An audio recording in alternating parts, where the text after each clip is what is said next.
All right, well, let's go ahead and get started. If you wouldn't mind just putting yourself on mute, we're going to have a question portion towards the end of the presentation, so we'll have plenty of time for that. This probably will go about 45 minutes, and then we'll have the rest of the time for questions, and maybe you'll get even a couple minutes back. So we'll get going here. So thank you so much again for being here. For those of you that I have not met or have not taken classes with, my name is Michelle. I am from San Diego, California originally. I moved up to Seattle just over 4 years ago, and I absolutely love it here. People ask me all the time, why did you leave the sunshine and go into the gray and gloom? And really it comes down to I love hiking and I wanted to live somewhere that was a bit more green, and that's just the price that we pay is, we need rain to make everything green. So that's my quick answer to that. I left my full-time job as a marketing director at the end of last year to go full-time with Minty Maid. I've had Minty Maid for a couple of years now, but it's always just been more of a side hustle thing.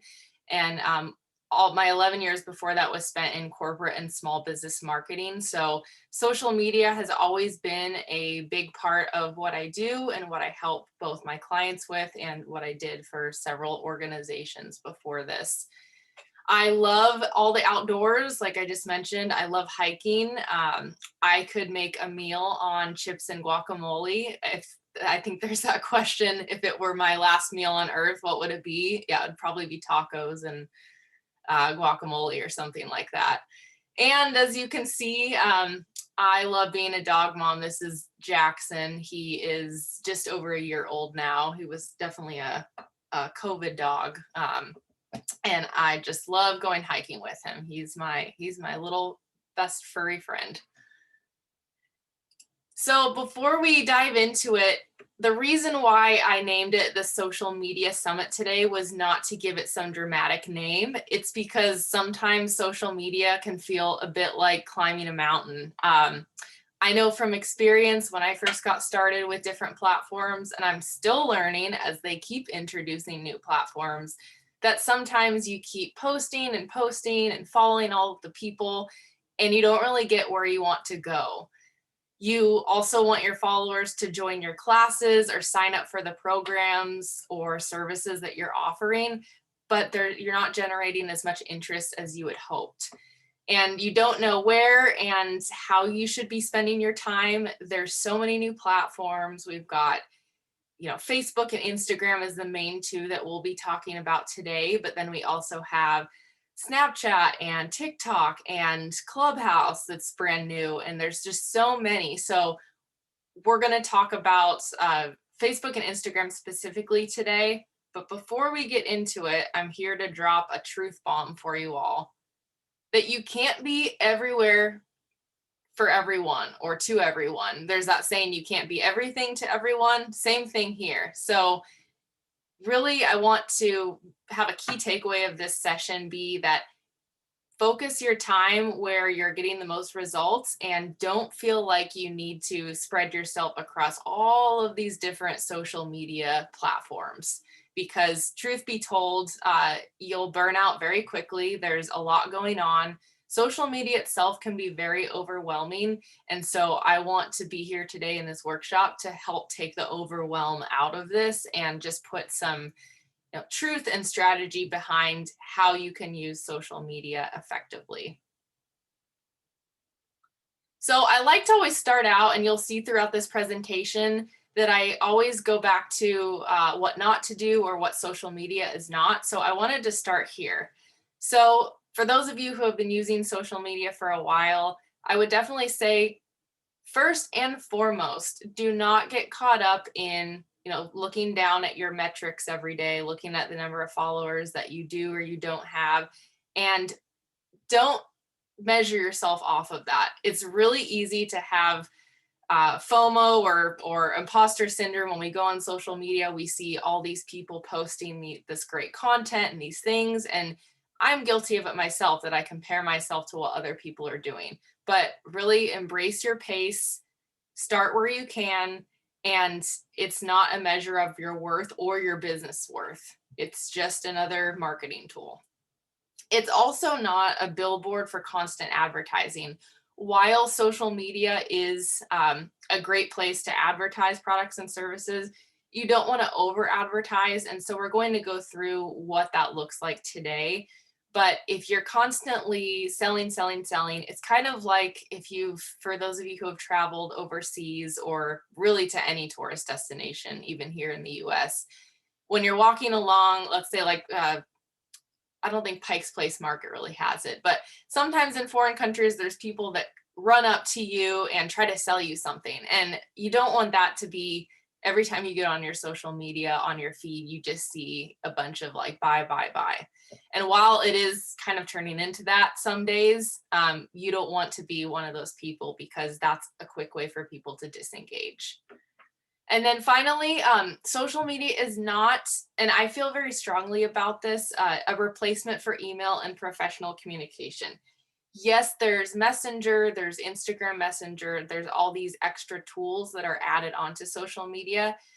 And this is a bit of my opinion, but for me personally, if they're like, if for instance, for Engage Fitness Collective, if there's a system in place for canceling classes or communicating a schedule change, anything like that, make sure you're following that process. Social media can often be skewed as that tool that like, hey, I posted that I'm canceling class or changing class and everyone should see it. That shouldn't always be the assumption because everyone sees different things on social media and at different times. So the best way to keep things professional and organized is, through email or another system that you have in place. So just wanted to make that note.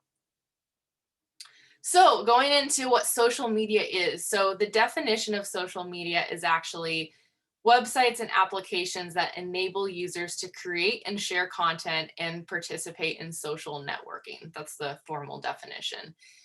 It's another really powerful marketing tool for your business. As we've seen over the years, I think Facebook came out in 2006 or 7, Instagram came out in 2010. It's a great way for you to build a relationship with people and for them to get to know you better. Just like for any of you that have been in sales or just friendships in general, you really give yourself a lot of exposure on social media. You can share, what your interests are, your family life, things like that. And people buy from people. That's one of the lessons that I learned from, being in sales and marketing is the more you develop a relationship, you never know what those relationships could turn into down the road. And then another way to drive people to your website, pages, private Facebook group, or inbox is through social media. So there's always the option to link any of these pages through Facebook or Instagram, and we'll talk more about ways to do that later on. So now we'll go through a couple of rules for social media before we dive into the specific platforms. So rule number 1 is always have a strategy in place. The number one place that you want to start with your strategy is getting clear on who your target audience is. Now, I asked this question in the group a couple weeks ago of what age ranges that you're all trying to target. And most people said it was in that 40 to 60-year-old category. The next second best was, or the second next one was 25 to 40. So we're all kind of in that general space, and the 2 platforms that I'm talking about today fall within that demographic. Developing content pillars. We're going to talk about that in the next slide here, but content pillars are basically different subjects that you choose that help you plan your content for social media. Look at what's working for others. And again, this is not to say be on social media for hours and hours every day looking at what people are doing and comparing yourself to them. But you can clearly see, it's nice with social media, you can see the amount of comments something has. You can see the amount of likes. And that tells you that whatever that person is doing is working because they're getting that engagement. Yes, it depends on the number of followers that they have, but I always look for others for inspiration. And then finally, ask for help. Though my focus with Minty Maid is branding and web design. I do social media coaching as well. So ask for help. Ask your fellow ICs.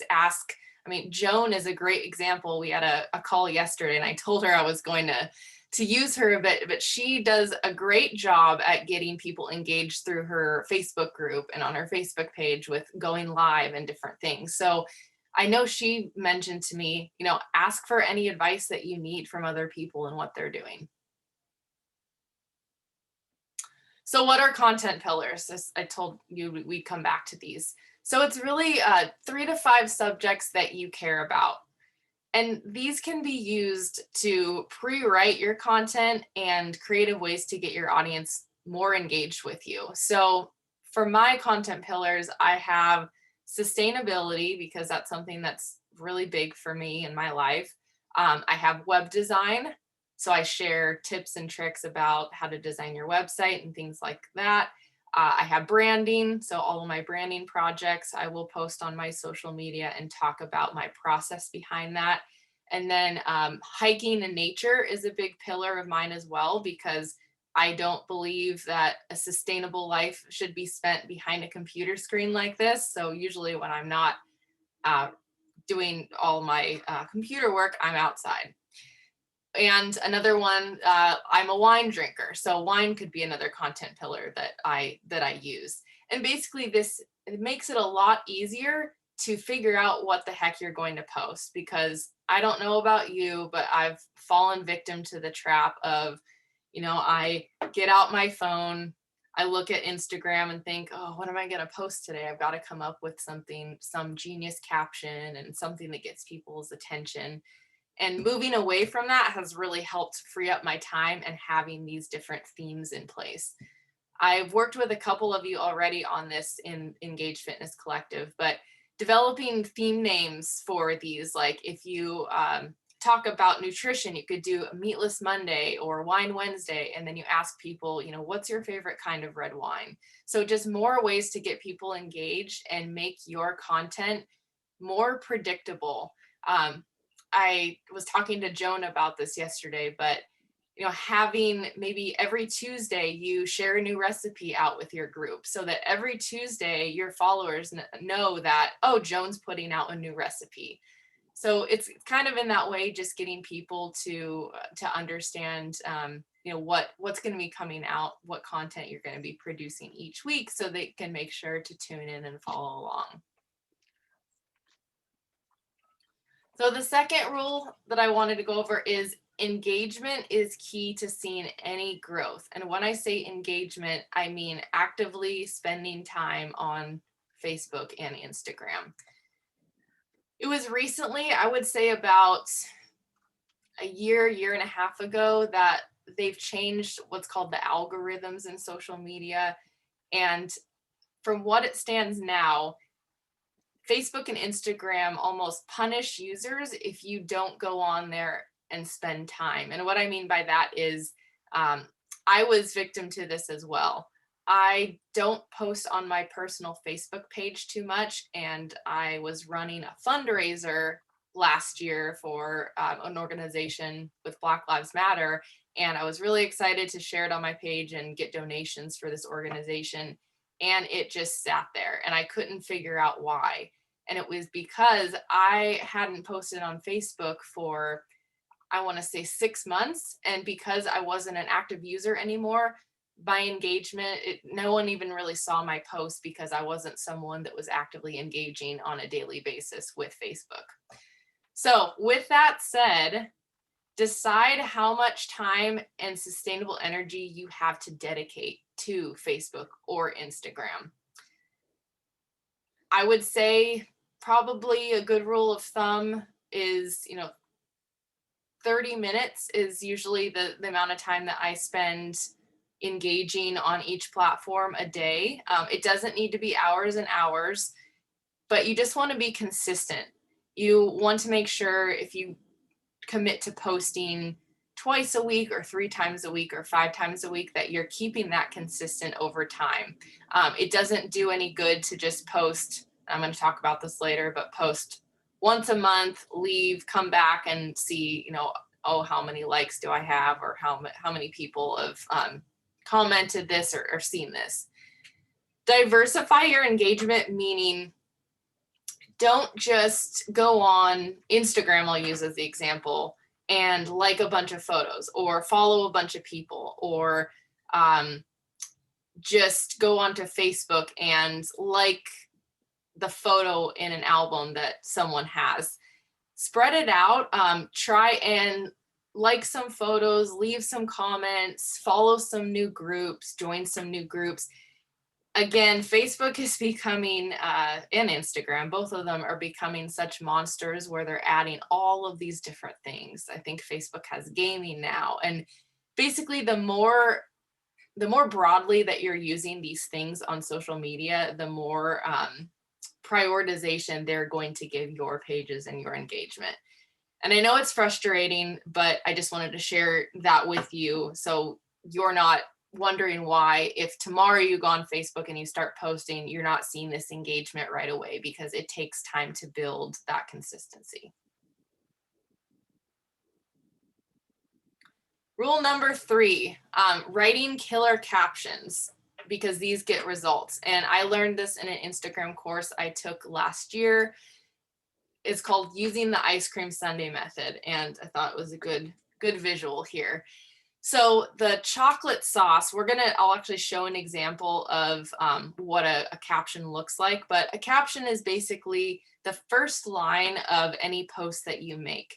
You want it to be that attention grabber, you want it to be that hook, because as we know, human attention span is pretty short, and just as you would on a website or on a billboard, we want to capture your attention with that first snippet of information so that you're curious and you learn more and you continue reading down the post.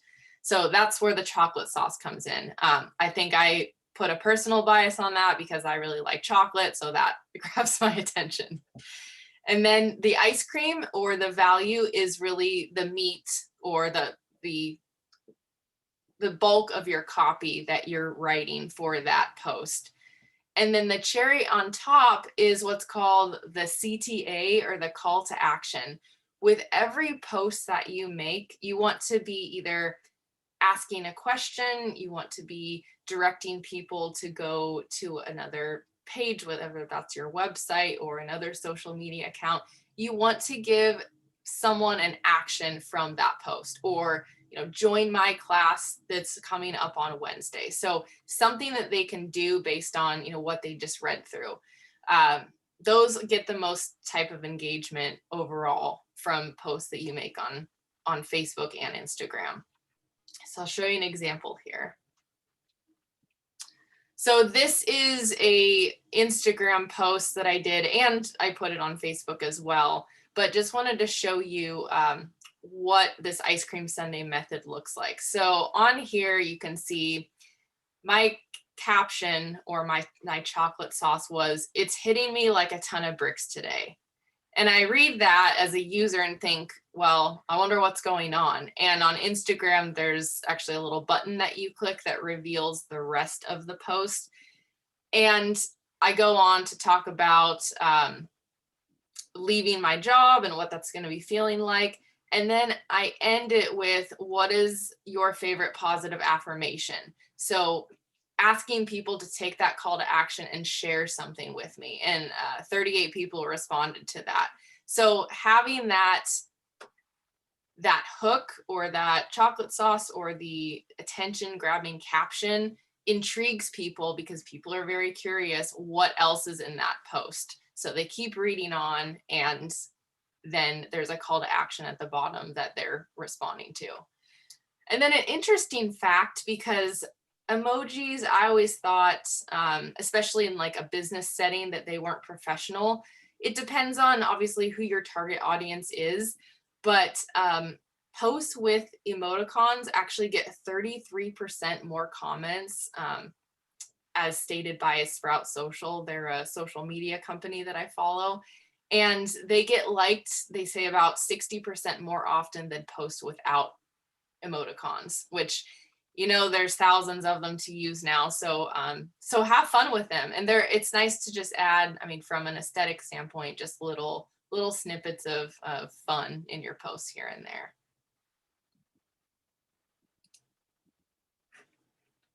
So next, we're going to talk about rule number 3, or I think this is actually rule number 4.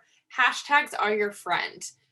Hashtags, for years, I kind of fought this and thought, what are hashtags? I don't want to use them. They just seem silly to me. And truth be told, they're actually more important now than ever. What do? They increase your exposure. So when you make a post, obviously most of your followers are going to see that post if they're on social media. But on Facebook and on Instagram, if your Facebook page is public, people are going to actually you're going to reach people from outside of your following by using hashtags. Hashtags are now a search tool for pretty much anything. If I go onto Instagram and say I want to find a local yoga studio, I would type in hashtag Seattle Yoga, and all of these different accounts come up and all these different posts come up. Same with Facebook. You can use hashtags to search things on Facebook. Let's say like dance fitness class, you can search that. So using hashtags actually helps you out a lot, especially on Instagram. And from there, I recommend coming up with a set of about 10 hashtags based on those content pillars that you came up with. So let's say I'll use wine again, because I guess it's Friday and that's what's on my mind. You could use, hashtag wine lover, hashtag wine Wednesday, or for fitness, you could do hashtag Zumba, hashtag dance fitness. Just pick 10 hashtags that are a relevant fit for your business or your classes. And then also there's an option to use, there's a ton of different programs out there that you can see which hashtags are more popular than others. And I listed a few here. There'll be more in the end of the presentation too. And it's all about trial and error. You don't have to, get your hashtags perfectly done the first time. Mix them up, see what works. We don't have too much time to go into it today, but in your analytics on social media, you can actually see how many people found you through hashtags, which is really helpful if you're, diving deeper and want to see that. So this brings us to which social media platform should I focus on? Because again, I mentioned earlier that I want you to just pick one of the 2 platforms to focus on. And there's some data in the following slides that will help you make that decision. So let's talk about who's hanging out on Facebook. This is data in the graph that was populated October of last year. So it's the most current that I could find. I want to talk about just Facebook in general these days and why we even see this trend of the largest group being 25 to 34-year-olds. Facebook, again, came out in 2006, 2007, Instagram in 2010. I was the first generation to get through high school before social media really started. So I'm in this 25 to 34 age group. And though I spend more time on Instagram, social media in general has become a part of my generation's life, our adult life, I should say. On Facebook, there's actually a pretty even split, but more men on Facebook than women. And people spend about 40 minutes on Facebook, give or take a day. It's still the most widely used platform. And because they have such a robust advertising platform, that's probably not going to change. And as I said before, they keep adding onto Facebook. So it makes sense to advertise there. And last year with COVID-19, we saw even a greater increase in using ads because that's kind of all people had to be able to advertise their business since we weren't doing a lot in person. So in all aspects, Facebook, you can't really go wrong because it's everyone's home base for social media. So, even though these ages say you're not marketing your programs, or you don't have people that are ages 25 to 34 in your classes, there's still a lot of people. Don't let these percentages fool you. I think there was something like 2 billion people on Facebook per day. So just crazy. Instagram. So this is a little bit different data, but the people hanging out on Instagram these days are in that same age category, but it's a little bit different with regard to demographics. So more women are on Instagram as they are on Pinterest. People spend a little less time on here because it's a lot more streamlined. It's a lot more easy to scroll through photos, click through stories quickly. And because Facebook now owns Instagram, there's a lot of good cross-promotional opportunity when you're running ads. Ad formats and platforms, they're saying that because you can advertise on both platforms these days, they're now attracting higher earning demographics through using both of those. So the way that people have used Instagram has changed since it launched too. I remember when I first got on it, right when it launched in 2010, it was more of just, post a photo. I don't even think I used captions back then, but it was more like, here's my life with like a story of photos. And now it's more of a storytelling app where you post a photo and then you go into, a story or a purpose behind the photo that you posted. And photos are almost not have become secondary, because that's still the basis of Instagram, but have become more focused on the copy and the photo, if that makes sense. Now people also use it to advertise. I don't know if you all have noticed, but when you're scrolling through on Instagram, about every 6th or 7th post that you see is sponsored, which means it's a paid advertisement. I wish there was a way to get rid of that, but that's what people pay for, and there's just not, that I know of. All right, so now we'll go on to the last portion, which is engagement. Engagement, again, is very important, because if you are just going onto Facebook, going on Instagram, posting, and then piecing out, that's not helping. That's not going to help you or your business or anyone. So let's talk a little bit about this. So tips for engagement. Again, going back to what we talked about a little bit earlier, is that we really want to have a clear call to action and a link to a destination.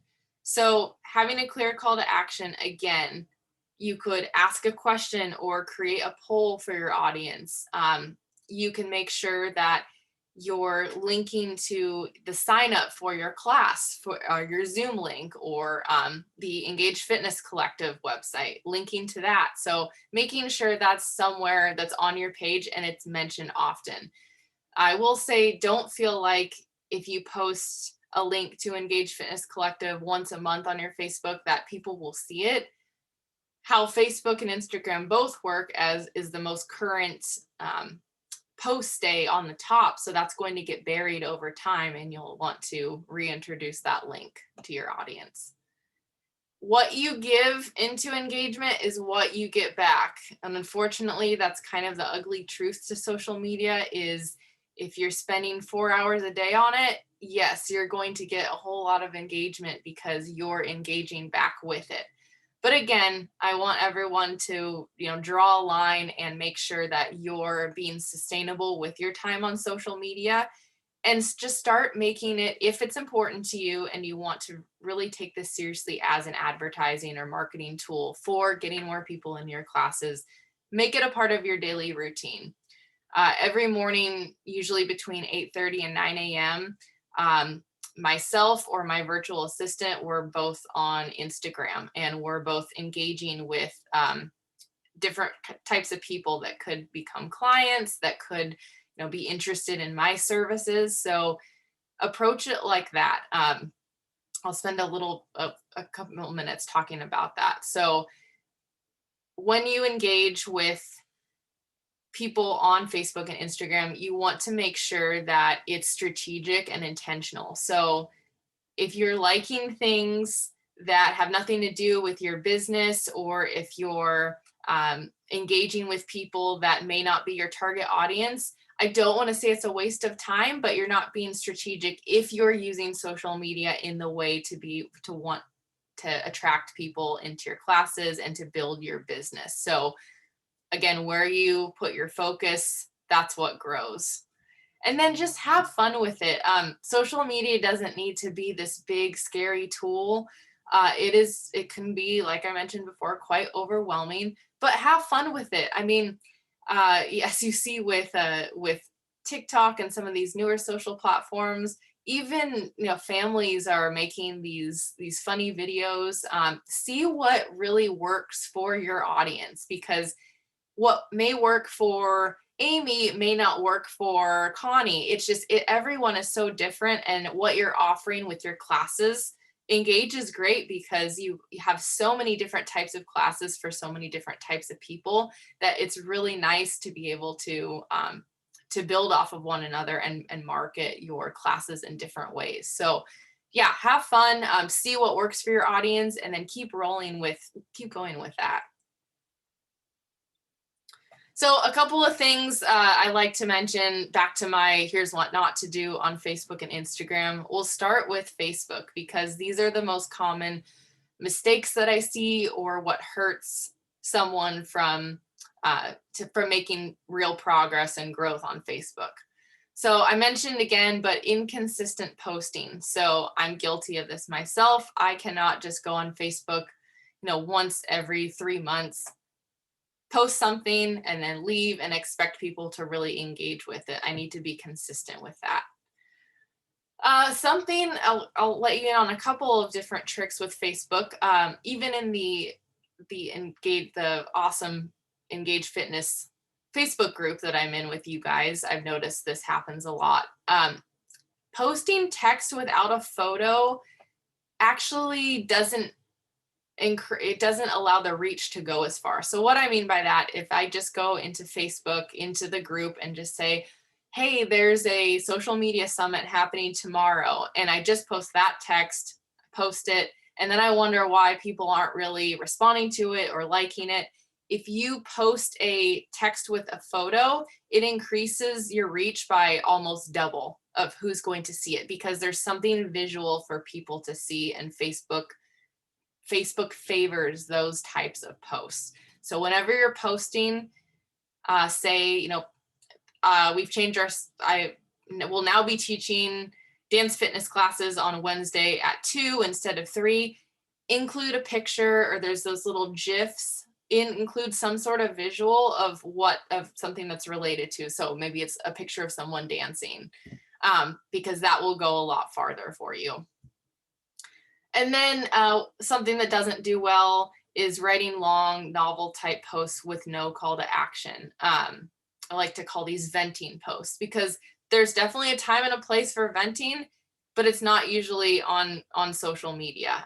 If you have something very important to say, by all means, there's a way to do it and inspire call to action from that. But going back to the human attention span, people don't always like to read a whole novel and don't have the attention span to read all of that, just with no result at the end. So keep it short, keep it concise. And yes, if you ever need any help in writing these posts, I have a lot of resources that I can send to you as well.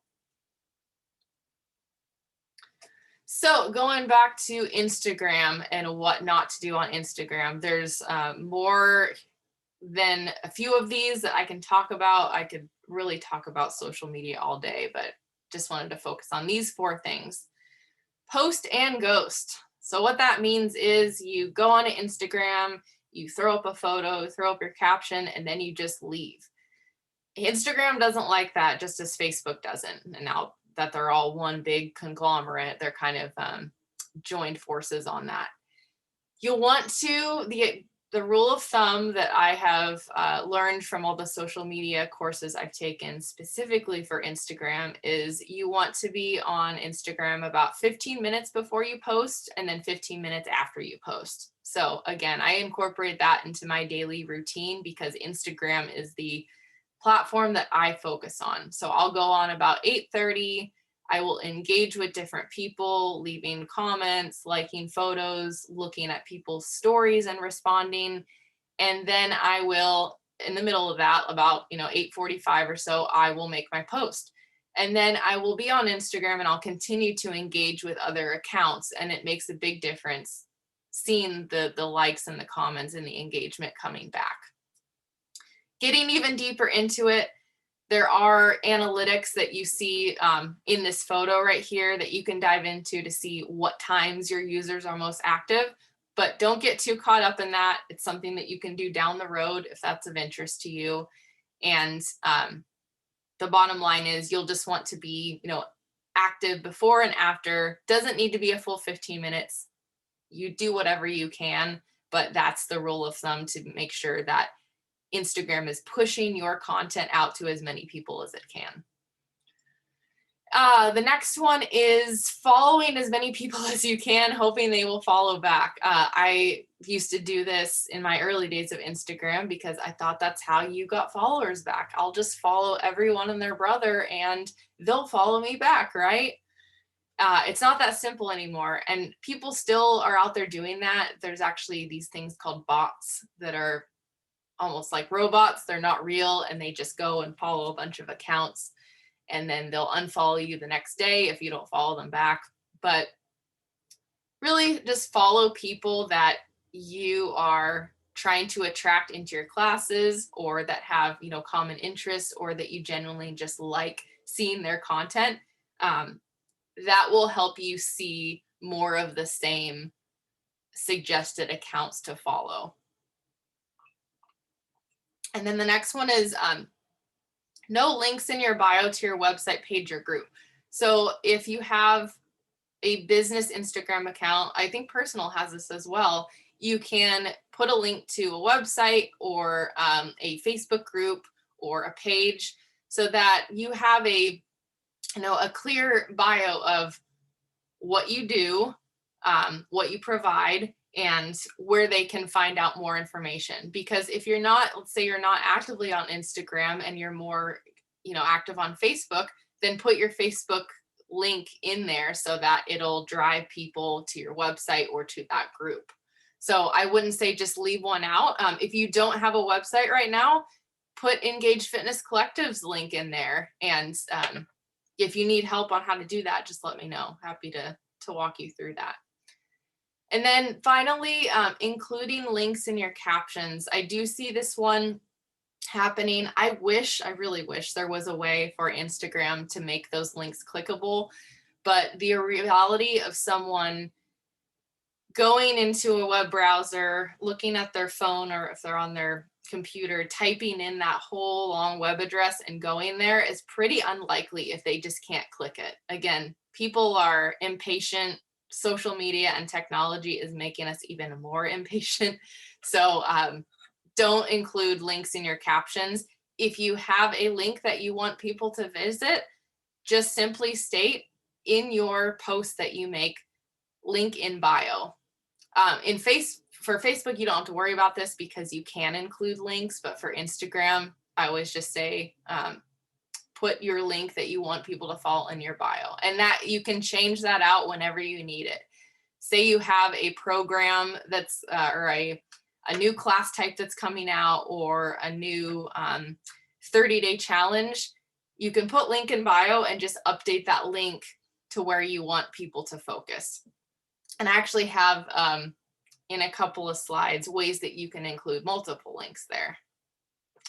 All right, so we're just gonna wrap up here. So the key takeaways from this workshop, this presentation today is, again, to make it up to the summit, choose one platform to focus on. Facebook and Instagram are both beasts on their own, so just choose one that you want to focus on and start there. Once you feel like you've tackled one and you are in a flow and you have it incorporated in your daily routine, then consider, focusing on the other one, but just choose one for now. Have a strategy in place for both content and engagement. So what are your content pillars that you're going to create? what days of the week are you going to be posting? And then making sure that you're spending time on that platform, engaging in an effective, strategic way as well. And again, only do what you can and ask for help if needed. Don't have the mentality that, oh no, it's Wednesday. I always post on Instagram on Wednesday and I didn't today. I'm going to be, punished and my metrics will go down. I'll lose a bunch of followers.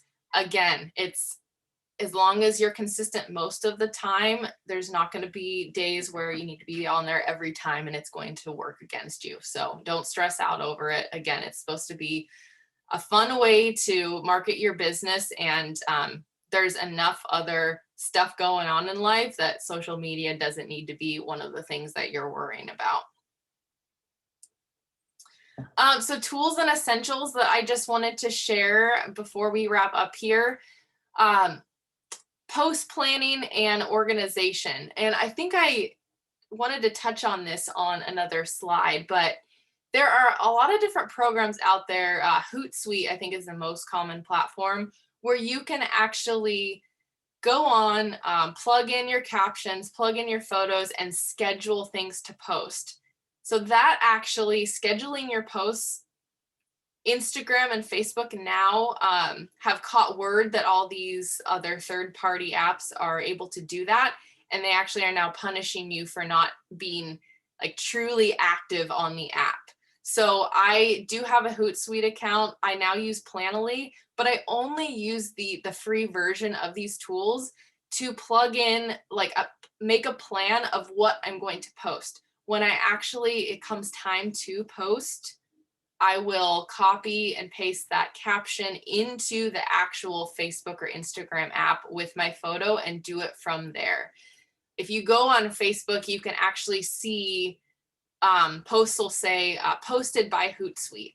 And again, now that they're making it easier to not be active on these apps, Facebook is actually punishing you for pre-planning and posting. I know, super frustrating, because a year or so ago, I would have said oh yeah, just plan everything and schedule it, and then you don't have to worry about it. But engagement is such a big part of social media now that that's why it's such a big part of this presentation that I'm giving today. So look through these. There's different planning tools you can use. I use the free version of Planoly. It's great. You can upload up to 20 different photos and captions a month, which is plenty for me, posting 5 times a week. So I really like it, but there's a lot of others out there. Hashtag research apps, if or when you come to the time where you want to develop a set of hashtags for yourself or your business, you can use Hashtag Experts. That is a paid subscription, or Smart Hash has a free version. And basically that's to see where or what hashtags are performing well, which ones are trending. And then Instagram links in bio. So I talked a little bit ago about ways to, make sure that you include links in your Instagram bio to take people elsewhere to your website or whatnot. Linktree is the most popular one. I know Amy Jarvis and I were talking about this the other day, that she's been using it for her upcoming meditation workshops or yoga retreat. If you have multiple things that you're offering, which most of you, I believe, are, because you could have a link to Engage Fitness Collective, then you could have a link to your Facebook group or something else that you're offering. Linktree is free. You can do the paid version, and it gives you a little bit more personalization of your branding and everything. But yeah, I would encourage you to check that out. And I'll post all these links to the websites in a follow-up email when I send out this presentation. Link in bio is just another one that does the same thing. All right, last thing is, if you're feeling like you need some help with your social media, here's a couple of ways that I can help. And again, I wanted to be inclusive of everyone's time and budget. So here's a couple of things that I offer. Again, my main core services are branding and web design. So I do branding, logos, and design websites, but I also offer social media coaching to people because I've done it for so long and it's something that I keep up on my own. So a couple of things here. I've included what my regular pricing is to people outside of Engaged Fitness Collective. But we can do, I'll spend basically a half day with you and going over what your social media strategy should be for your business or your engaged classes. And we develop a 2-month action plan from that.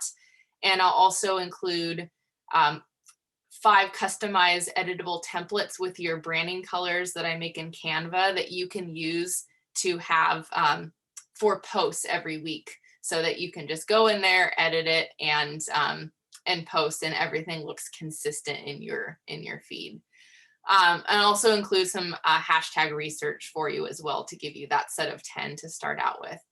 And then the middle one too, if you just need someone to say, hey, like, please take a look at my social media accounts, look at my Facebook page, look at my Instagram, and tell me what I can do better and how I would be able to run some ads. I will just take time out and review your social media accounts, do an audit, give you some suggestions, and then send you that ad strategy tutorial as well. And if you don't have, any budget right now to put on this, that is totally fine as well. I am going to be sending out a monthly email newsletter specifically with social media tips and tricks. And that, of course, you can join that anytime. If you want to join that, you can type your email in the chat box, or you can go to my website. And at the bottom of my page in the footer, there's a link to sign up for that newsletter. And I'll share, as much information as I can with you, because I know how much of a mountain it can be with social media sometimes, and just want to share my knowledge as best that I can from the time that I've had. So the last 10 minutes of this, I just wanted to save for what other questions do you all have. And here's where you can reach me: my email, my Instagram.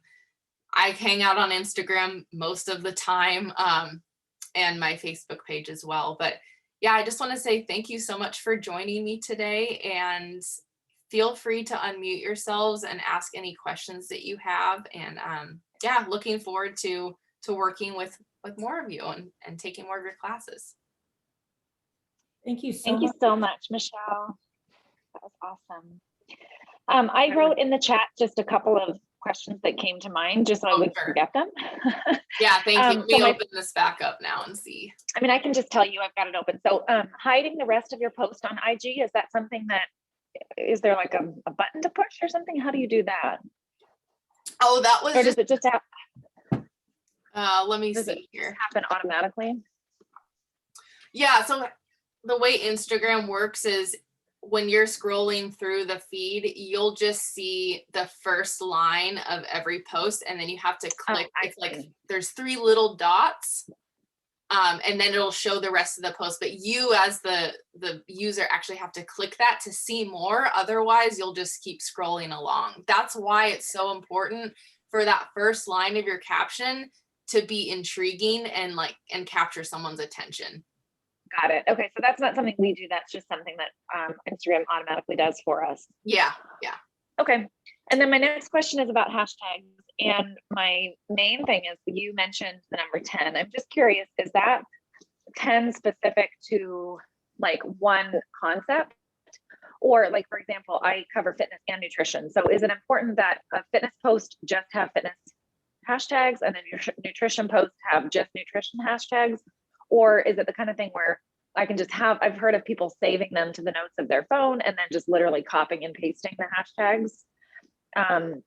I haven't started hashtags because it overwhelms me. So this is something I've really been wanting to learn. Yeah, that's a great question too. So with hashtags, I would say if you have the time to make them as relevant as possible to the photo or whatever you're posting, that is best. But if you're just starting out and it's nutrition and fitness are, closely related. So you could just have a set of 10 that you use. And 10 is really a random number that I picked. There's so much controversial data out there that says you need 6 to perform the best, or you need 15, or it depends on the number of followers. But I just say 10 because it's a nice even number, and it gives you some breadth of different subjects. But yeah, if you like, say you post a picture of your recipe, Joan, if you have more of your hashtags that are like clean eating and healthy eating and more relevant to that post, it will do better. You don't want to post a picture of a dog and then use hashtag cat. Like that's a Gotcha. silly Yep. example, but that's, you know what I mean. Yes. Okay. Thank you so much.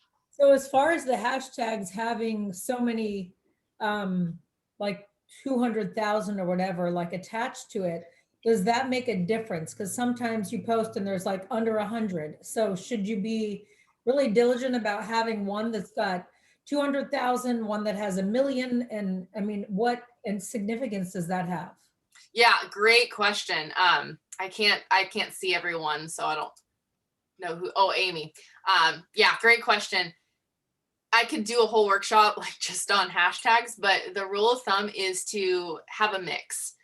Looking at your hashtags, you want some that not a lot of people are posting about so that it's more unique to you, but you also want some of the larger ones. They're broken out to 3 groups, micro, mega, and macro. And so having a mix of all 3 of those, like some that are super popular, some that are not popular. Like I made my own hashtag Minty Maid that I use on every post. And then eventually when you're, famous, people can see your specific hashtag, but that's the best way to go about that.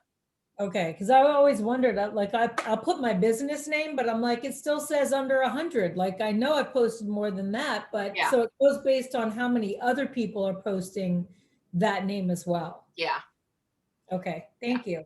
you're welcome. All right, I see some other questions in here.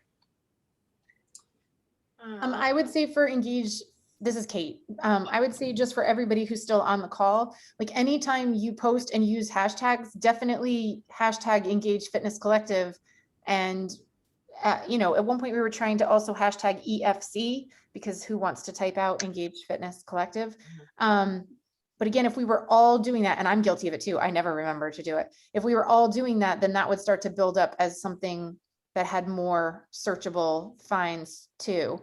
And then I'm trying to provide you guys in the awesome group some like trendy hashtags. Like we shouldn't all reinvent the wheel. So when I find something through hashtag search that I think would be helpful, like Michelle's point that if you're posting about your dog, your hashtag doesn't want to be cat. I mean, that's obvious, but also like if you're posting about a Zumba class and you just hashtag Zumba, like there are probably an uncountable number of hashtag Zumba posts out there. So you want something that's going to narrow it down, which I think is what she was just talking about, the micro, mega.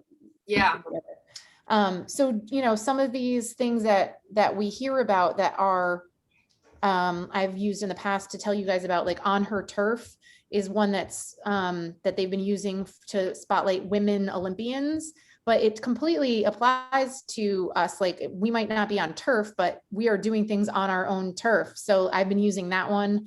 So if you follow, like, just think of interests that are interesting to you and use some of those hashtags that tie into things. If you get lucky and you get on a national trend, like in the early stages of it, they might actually feature you before there's, 1 million people using that hashtag.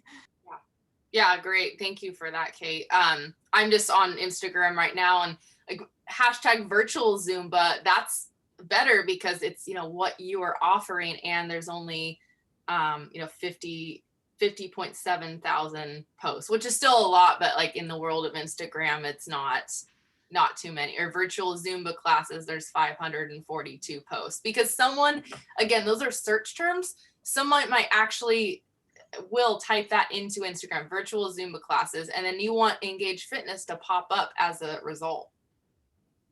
It's kind of like Google. All right, there's one. Let's see. Nicole says you can see how many times a hashtag. Oh yeah, she's just saying, yeah, definitely. Thank you, Nicole. She just echoed what I said there.